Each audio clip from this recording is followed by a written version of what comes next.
sitting for a GCSE or A-Level exams in the UK, you need to hear this.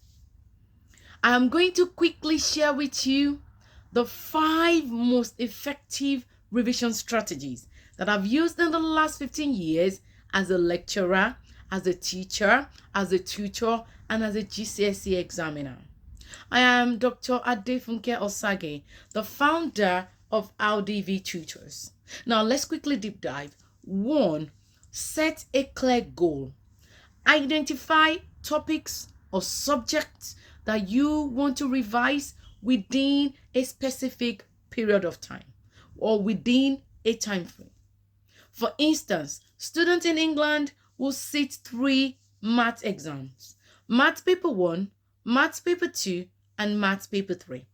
If you're struggling with Maths Paper 2, you can either easily write out the 10 topics, for instance, that you're struggling with and say, within the next 10 days, I'm going to revise these 10 topics. What that means is you want to achieve this by revising 1 topic per day. And within the 10 days, you will be able to achieve this. And monitor your progress, because if you don't achieve this, you need to set another goal for yourself until you achieve it. This is where parental support is very important.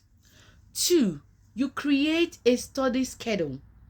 Now, you have to be very realistic with this.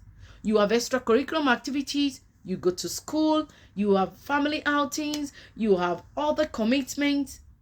And what this means is you need to check your availability and be realistic with this. Your schedule must be visual. For instance, if you have a timetable, you have to put it somewhere where others will see.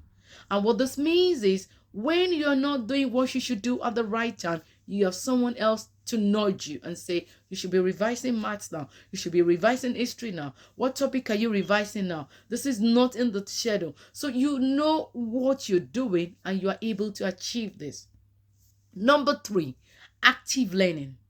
Active learning means you are highlighting keywords, you are highlighting key terms, you are underlining, you are summarizing concisely. When I say highlighting, I don't mean just coloring. You're highlighting the most important points from what you're reading.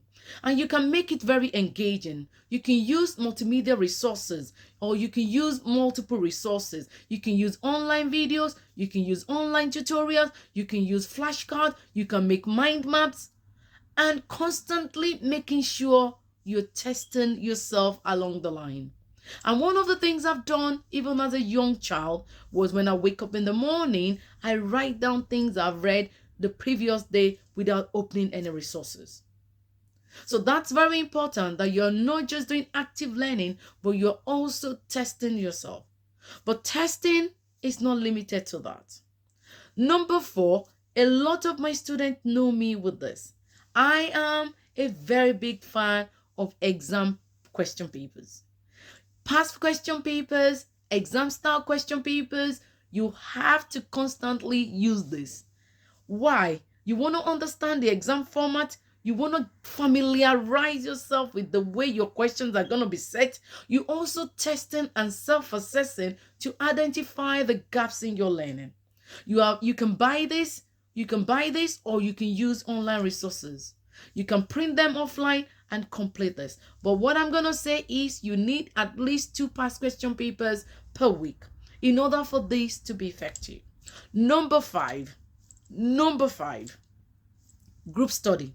Now, the group study is optional, but when you have to do group studies, you have to be very careful, because if you're not careful, you might be there chatting with your friends. And take away all your phones, so that we are in the digital era, so that you're not being distracted with your phones. You can also bring in people like your family, like your friends, or you teach each other within the group study. With this, you're recalling, you're reinforcing your learning. The more you teach, the more you know. And don't forget to take break. Within each sessions, make sure you're taking break, not misusing the taking breaks, but make sure you're taking break so that you don't burn out. You're not stressed before your exams, and by the time you're close to your exams, you are still really feeling confident and ready.